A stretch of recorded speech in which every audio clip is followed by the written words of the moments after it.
Salut à toutes et à tous et bienvenue sur la chaîne des Super Saiyans pour une nouvelle vidéo. Aujourd'hui une nouvelle vidéo Dragon Ball Multiverse, une nouvelle review de chapitre. Donc on s'était laissé la dernière fois au chapitre 5, c'était exactement celui-ci. Mince, attendez, je fais n'importe quoi. Voilà. Et donc on s'était laissé bien sûr en plein combat entre Dabra et Cell. Un combat que voilà, j'avais trouvé vraiment intéressant et qui n'est pas terminé d'ailleurs. On va voir la suite et le dénouement dans le chapitre 6. Et donc on avait un Cell assez confiant, etc. On se disait, est-ce qu'il a progressé Cell? On n'en sait rien. Quelle est sa puissance par rapport à Dabra, etc. C'était vraiment cool. Et donc voilà la dernière page du chapitre que l'on a vu la dernière fois. Et donc on va passer tout de suite au chapitre 6, qui s'intitule donc le premier combat à mort de Pan. Donc voilà, on met les choses en perspective. Il va y avoir un nouveau combat, on va avoir du Pan dans ce chapitre. Ça va être vraiment intéressant, sachant que Pan, moi je pense que c'est un personnage par exemple dans Dragon Ball GT qui était vachement sous-exploité, quoi. Elle était relou en plus au niveau caractère, etc. On va voir ce que ça donne dans Dragon Ball Multiverse. Et c'est parti pour le chapitre. Donc avec une très belle couverture. Donc là, ne vous affolez pas, hein. Ça ne veut pas dire qu'on voit ce dessin de Cell tout gentil avec ses Cell Junior. Ça ne veut pas dire que Cell est un gentil, c'est une création, un fan art, comme le faisait d'ailleurs Akira Toriyama sur les couvertures de chapitres à l'époque. Donc c'est un truc rigolo, voilà, ça ne dit rien du caractère du personnage, hein. C'est juste un dessin joli, sympa, et voilà. Donc à la coloration d'ailleurs c'est Faye, donc une jeune fille très talentueuse, et Gogeta Junior bien sûr au dessin. Et donc on est parti pour la première page du chapitre et on voit voilà, un Dabra surpris et un Cell qui contre-attaque avec un Makanko Sapo bien sûr, la technique de Piccolo. Et un Dabra qui se le prend, voilà, il est fatigué, on le voit dans la première case, hein, le Dabra est fatigué, il n'arrive pas à esquiver cette attaque. Donc on le sait, Makanko Sapo, attaque très puissante, très voilà, perforante. Et Dabra qui se le prend bien entendu, il prend très très cher. Et on a, voilà, petite blague encore, hein, comme souvent, on a du Raditz et du Kakaroto qui disent se faire avoir par une technique si basique, il faut le vouloir pour se l'apprendre. Donc on sait qu'effectivement, Raditz et Kakaroto, c'était pris à l'époque de Dragon Ball, enfin du début de DBZ, le Makanko Sapo de Piccolo. Donc petit fan service, petit clin d'œil. Et on a, qu'est-ce qu'on voit, un Dabra en très mauvaise posture en case 2, on voit qu'il est en train voilà, de souffrir, hein, concrètement. Et lui donc il n'a pas de capacité régénérante. Et qu'est-ce qu'il fait? Une attaque que l'on connaît. Donc c'est son espèce de crachat un peu bizarre, hein, qu'on a déjà vu bien sûr dans Dragon Ball. Donc Cell apparemment ne connaît pas, n'esquive pas. Et on voit tout de suite bien sûr ce côté, voilà, ça devient une statue, hein, ça durcit les membres, etc. très très rapidement. Celle qui comprend pas, qu'est-ce que tu as fait à mon corps parfait? Il nous ressort encore cette phrase, hein, donc on sait qu'on est beaucoup dans le fanservice, hein, mais voilà, ça marche. Et donc un Dabra qui se réjouit quand même de sa technique, mais bien sûr Cell, voilà, il est plein de ressources, on le sait. Et qu'est-ce qu'il nous fait? Il n'hésite pas carrément à se couper la tête, carrément, on en est carrément là. Un Dabra qui ne comprend pas, on le voit en case 4. Et le corps de Cell, bien entendu, qui est complètement en statue, il ne peut plus rien faire, heureusement. Sa tête tombe, son corps tombe bien sûr sur l'arène. Et qu'est-ce qu'il nous dit? Le cher Dabra, il s'est suicidé, il ne comprend pas, il ne connaît pas, hein, ce personnage.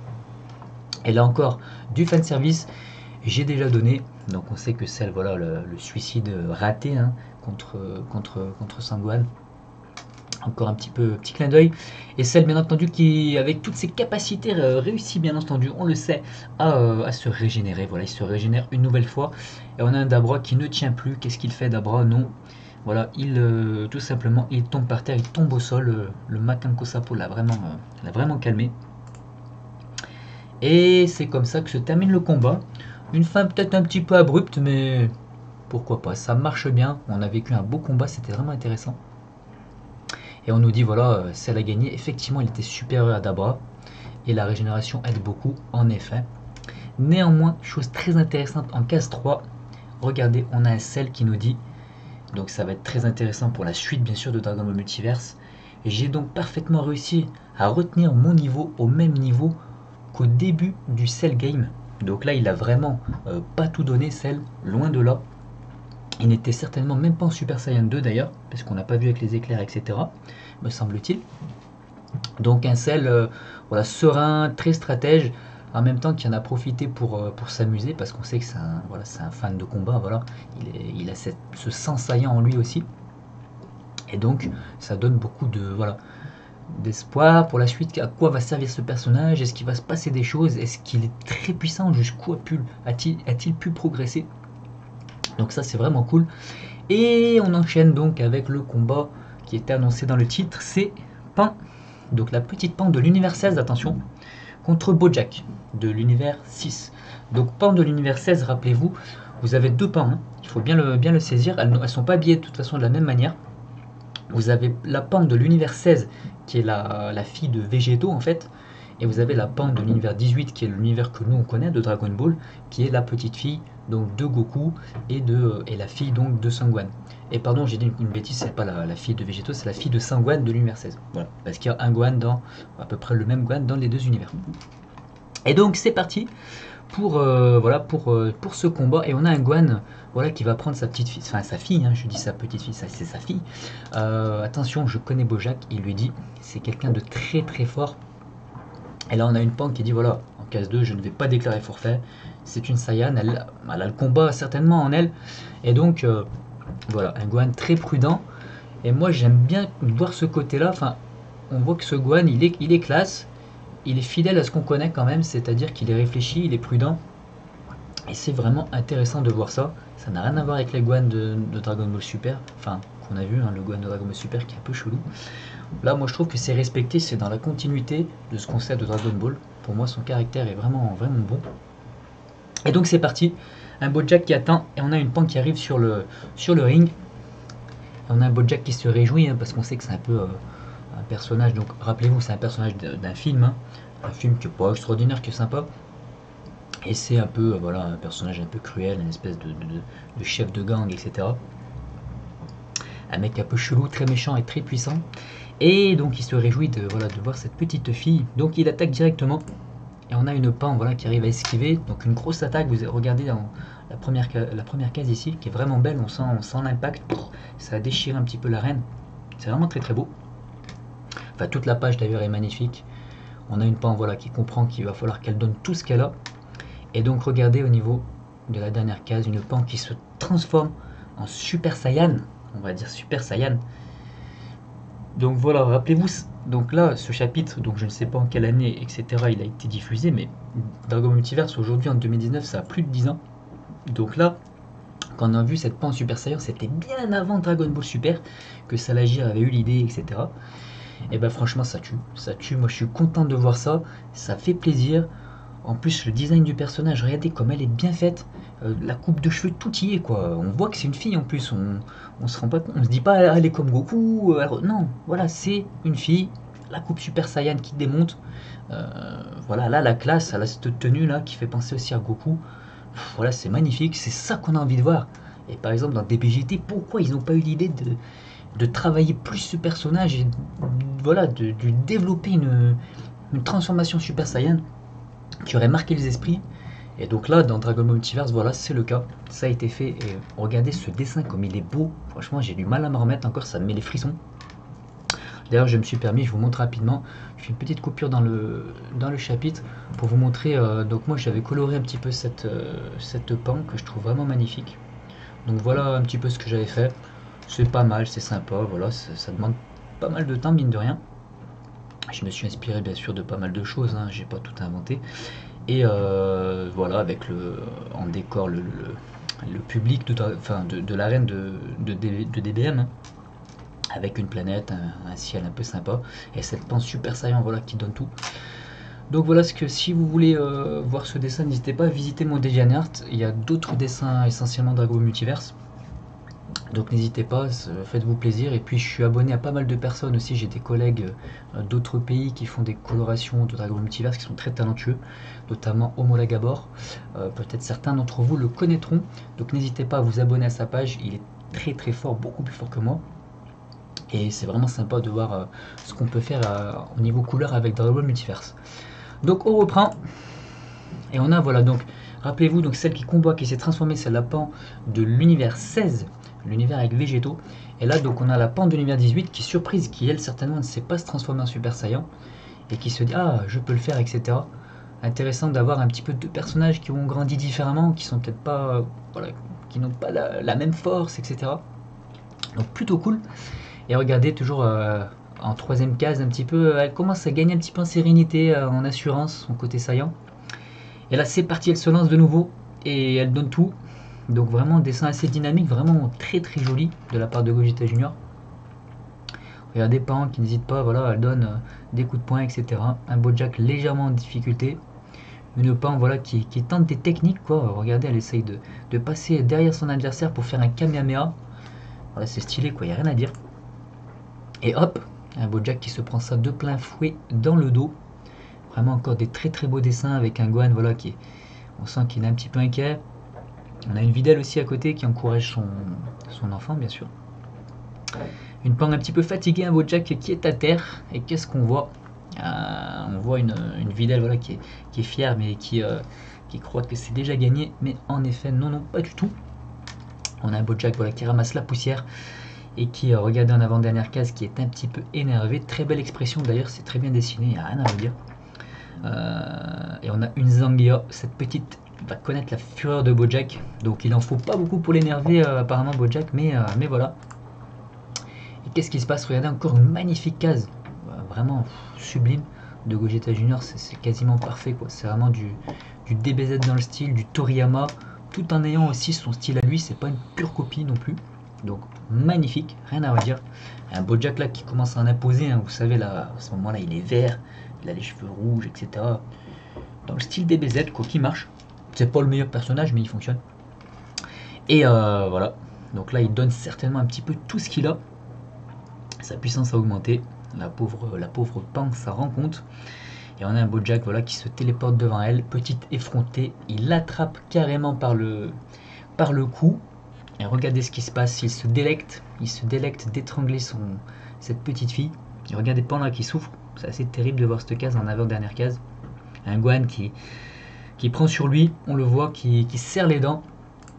Et qu'est-ce qui se passe? Regardez la case 1 qui est tout à fait explicite et magnifique à la fois. Crac, on voit un crack en fond.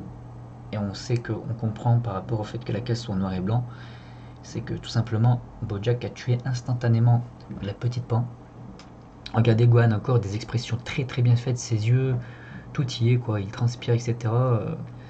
Voilà, il a compris lui aussi que Pan était morte. On a la Pan de l'univers 18 qui pleure, voilà, de voir son alter ego aussi se faire tuer aussi brutalement.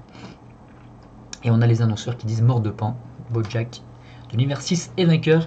Et il la balance sur le côté tout simplement, c'est assez terrible. Regardez, il la balance hors de l'arène carrément.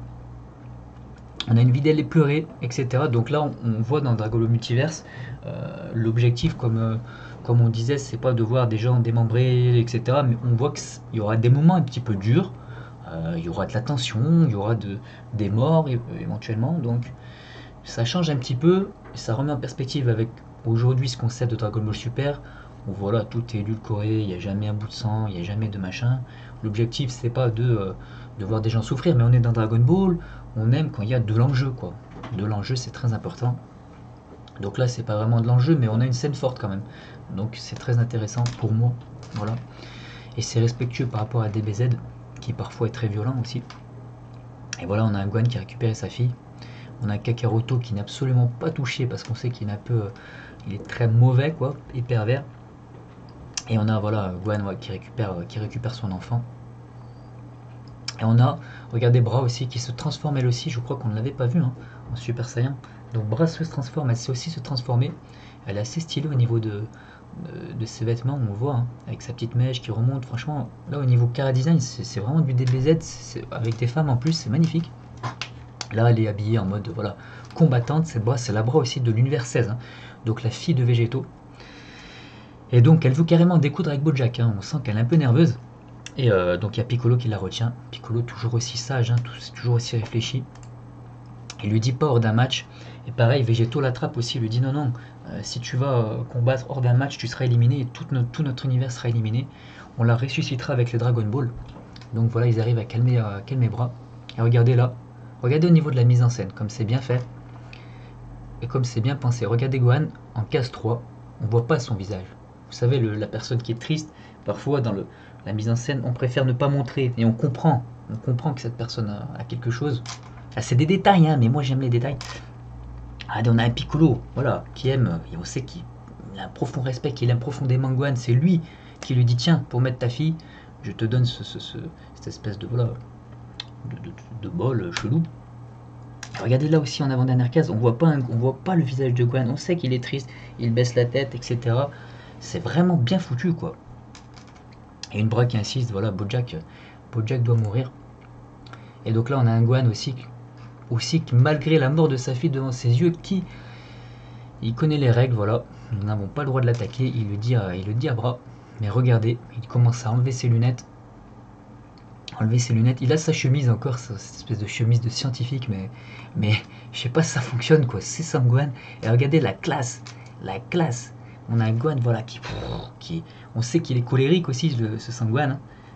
On le sait, Gwen, parfois il est capable d'une grande colère et de dégager beaucoup d'énergie, regardez la classe, et on a tout de suite celle qui est impressionnée, et surtout, voilà, il a une revanche à prendre par rapport à Gwen.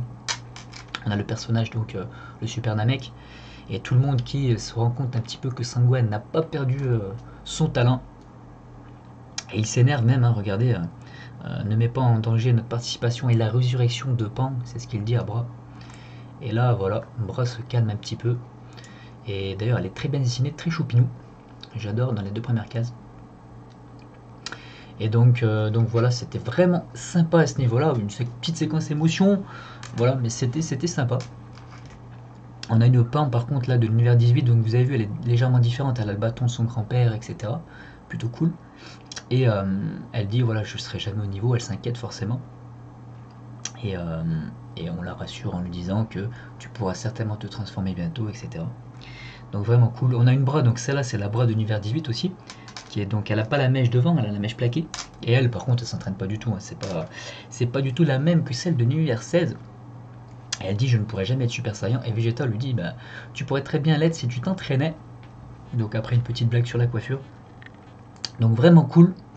Et qu'est-ce qu'on a encore, une petite blagounette avec avec Babidi qui en a vraiment rien à faire de Dabra en fait. Il lui dit qu'il est mort. Non, je suis pas encore mort. On voit d'abord en bas là. Je suis pas encore mort. Et Boo qui nous sort. Est-ce que je peux le manger? Je suis pas mort. Je suis encore là. Mais personne n'en a rien à foutre. Donc ça c'était marrant. Et attention pour le combat suivant. Donc on a un abandon. Donc on a Tapion qui est là aussi. On n'avait pas vu Tapion, il me semble, depuis le départ. Tapion c'est un super personnage.